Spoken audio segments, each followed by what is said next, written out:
আমরা বলেছি দুইটা বিষয় স্পষ্ট করা দরকার। একটা, নির্বাচনটা কখন হবে আপনি। আসসালামু আলাইকুম ওয়া রাহমাতুল্লাহ। সাংবাদিক বন্ধুগণ, আপনারা নিশ্চয়ই অবহিত আছেন যে গত কয়েকদিন ধরে বাংলাদেশে কিছুটা অস্বাভাবিক অবস্থা বিরাজ করছিল। তারই ধারাবাহিকতায় গত পরশুদিন অর্থাৎ বৃহস্পতিবারে উপদেষ্টা পরিষদের একটা বৈঠক হয়। সেই বৈঠক থেকে প্রধান উপদেষ্টা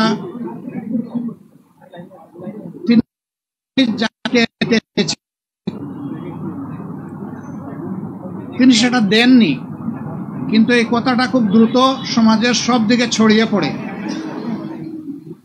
যার কারণে সমাজে একটা অনিশ্চয়তা, আশঙ্কা, আতঙ্ক দেখা দেয়। আমরা সেই দিনই বিষয়গুলোকে হিসাবে নিয়েছি, নোটিশে নিয়েছি। ঠিক একই সময়ে একজন রাজনৈতিক নেতা তার জনপ্রতিনিধিত্বের একটা দাবি নিয়ে তিনি একটা অবস্থান নিয়েছিলেন। আবার আরেকটা গুরুত্বপূর্ণ জায়গায় আরেকটা দাবিতে আরেক দল অবস্থান নিয়েছিলেন। এই সব কিছু প্রধান উপদেষ্টার জন্য কিছুটা কষ্টের, কিছুটা বিরক্তির ছিল, যার কারণে তিনি তার দায়িত্বের ব্যাপারেই পুনর্বিবেচনা করবেন এরকম একটা অভিব্যক্তি তিনি প্রকাশ করেছিলেন, কিন্তু কার্যত এটা অফিসিয়ালি সামনে আসে নাই। এ বিষয়ে আপনারাও আমাদের মতোই বিচলিত ছিলেন, আমরা এটা বিশ্বাস করি। কারণ দেশ আমাদের সবার, দেশ ভালো থাকলে আমরা সবাই ভালো থাকব। 24 জুলাই বিপ্লবের মধ্য দিয়ে দেশে একটা পরিবর্তন এসেছে, কিন্তু এই পরিবর্তনে এখন যারা নেতৃত্ব দিচ্ছেন সরকারে, তাদের পরিচয় হচ্ছে যে তারা কোনো পার্টিকে বিলং করবেন না। এটা হওয়া উচিত, কিন্তু এখানেও কিছু ব্যতিক্রম ঘটেছে। এটাও মাঝে মধ্যে সমাজকে উদ্বিগ্ন করেছে। আবার স্বাভাবিকভাবেই এই পরিবর্তন বা বিপ্লবের অবশ্যম্ভাবী দাবি ছিল যে অর্থবহ কিছু সংস্কার করা লাগবে এবং যারা অপরাধী তাদের বিচার হতে হবে। এই সংস্কার এবং বিচারের মধ্য দিয়েই একটা অর্থবহ নির্বাচন হবে, যেই নির্বাচনে সমতল মাঠ থাকবে। নির্বাচনে যারা অংশগ্রহণ করবেন তাদেরকে কোনো ধরনের ষড়যন্ত্রের মুখোমুখি হতে হবে না। এখানে পেশি শক্তি এবং কালো টাকার প্রভাব চলবে না।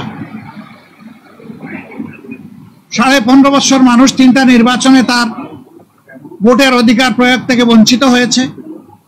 এবার তারা নিঃসংকোচে নিজের এই অধিকারটা প্রয়োগ করতে চায় এবং এই সুযোগ পাবে, নিশ্চিত হবে। এটি হচ্ছে জনগণের দাবি। প্রধান উপদেষ্টা ইতিমধ্যে কয়েকবার তিনি বলেছেন নির্বাচন তিনি দিতে চান এই বছরের ডিসেম্বর থেকে শুরু করে আগামী বছরের জুনের মধ্যবর্তী কোনো এক সময়, কিন্তু তিনি সুনির্দিষ্ট কোনো রোডম্যাপ দেননি, কোনো মাস সপ্তাহ তিনি ঘোষণা করেননি। এটাকে কেন্দ্র করে বিভিন্ন ধরনের দাবি এই নির্বাচনের রোডম্যাপের ব্যাপারে আছে।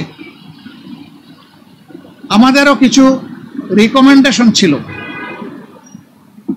আমরা তার প্রতি সম্মান রেখেই বলেছিলাম যে দায়িত্ব আমরা সবাই মিলে তাকে দিয়েছি, তিনি চেয়ে নেননি এবং তিনি দলের পক্ষ থেকেও নির্বাচিত কোনো দায়িত্বশীল নেতা নন, বরঞ্চ তিনি জনগণের ঐক্যমতের ভিত্তিতে এই জায়গাটায় একটা গুরুবার তিনি গ্রহণ করেছেন।